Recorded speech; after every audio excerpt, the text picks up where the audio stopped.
meeting with Greg here, recalling some of the origins of this men's retreat and how we got started. Well, a good friend of ours from church, Steve, most people know who Steve is, Steve Price, came into church one day after coming to church for a few months, way back when we met in Naven at the elementary school. And he laid down some pictures of these guys that had caught salmon, showed me a picture of the cabin. He said, what would it be like if we had a men's retreat up at this place? I was all over it. And so that was where the idea was conceived, is Steve talking to me about that. And then his friend Cecil started coming to church. They had built this place together. And man, the first year we came up here, I think there were only like 16 guys. And it was such a great experience for those guys that they started telling all their friends at church. And a year later, I think the number doubled, and then it's just been growing ever since.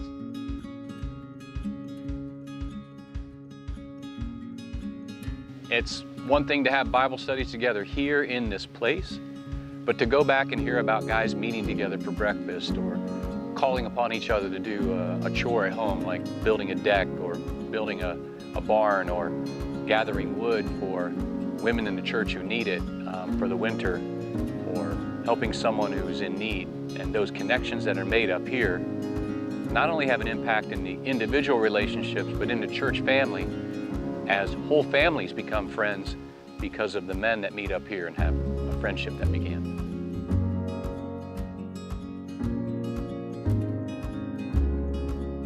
I'd say seeing guys cut loose a little bit.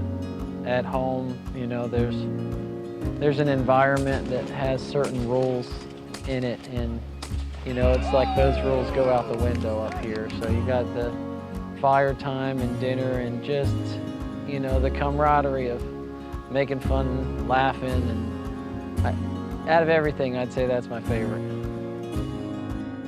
The biggest thing,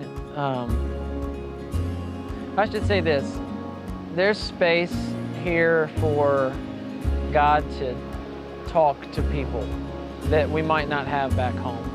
And so I see that happen, but I would say by and large, the biggest impact is just the relationships with other guys, that you realize there's a lot of other people like you.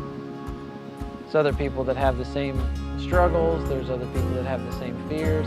There's other people that have the same family situations. And we need each other to work through those, to learn from each other, to live with each other. And when you have time doing things like riding four-wheelers or kayaking, or you start to talk about those things and you realize that, and hopefully when you get home, you access those relationships.